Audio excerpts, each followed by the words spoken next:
Chapter 5. Guard your steps when you go to the house of God. Go near to listen rather than to offer the sacrifice of fools who do not know that they do wrong. Do not be quick with your mouth. Do not be hasty in your heart to utter anything before God. God is in heaven, and you are on earth. So let your words be few. As a dream comes when there are many cares, so the speech of a fool when there are many words. When you make a vow to God, do not delay in fulfilling it. He has no pleasure in fools. Fulfill your vow. It is better not to vow than to make a vow and not fulfill it. Do not let your mouth lead you into sin, and do not protest to the temple messenger, "My vow was a mistake." Why should God be angry at what you say and destroy the work of your hands? Much dreaming and many words are meaningless. Therefore stand in awe of God. If you see the poor oppressed in a district, and justice and rights denied, do not be surprised at such things, for one official is eyed by a higher one, and over them both are others higher still. The increase from the land is taken by all. The king himself profits from the fields. Whoever loves money never has money enough. Whoever loves wealth is never satisfied with his income. This too is meaningless. As goods increase, so do those who consume them. And what benefit are they to the owner except to feast his eyes on them? The sleep of a laborer is sweet, whether he eats little or much, but the abundance of a rich man permits him no sleep.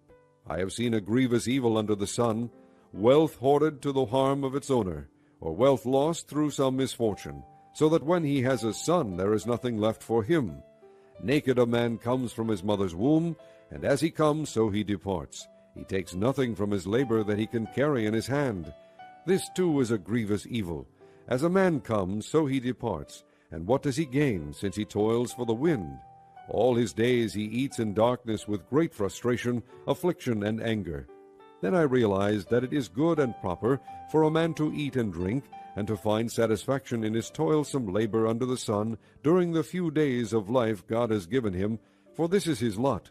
Moreover, when God gives any man wealth and possessions, and enables him to enjoy them, to accept his lot, and be happy in his work, this is a gift of God. He seldom reflects on the days of his life, because God keeps him occupied with gladness of heart.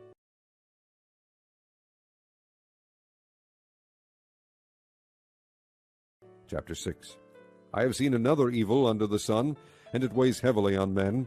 God gives a man wealth, possessions, and honor, so that he lacks nothing his heart desires, but God does not enable him to enjoy them, and a stranger enjoys them instead. This is meaningless, a grievous evil. A man may have 100 children and live many years, yet no matter how long he lives, if he cannot enjoy his prosperity and does not receive proper burial, I say that a stillborn child is better off than he. It comes without meaning, it departs in darkness, and in darkness its name is shrouded. Though it never saw the sun or knew anything, it has more rest than does that man, even if he lives 1,000 years twice over, but fails to enjoy his prosperity. Do not all go to the same place? All man's efforts are for his mouth, yet his appetite is never satisfied. What advantage has a wise man over a fool? What does a poor man gain by knowing how to conduct himself before others? Better what the eye sees than the roving of the appetite. This too is meaningless, a chasing after the wind. Whatever exists has already been named, and what man is has been known. No man can contend with one who is stronger than he. The more the words, the less the meaning. And how does that profit anyone? For who knows what is good for a man in life during the few and meaningless days he passes through like a shadow? Who can tell him what will happen under the sun after he is gone?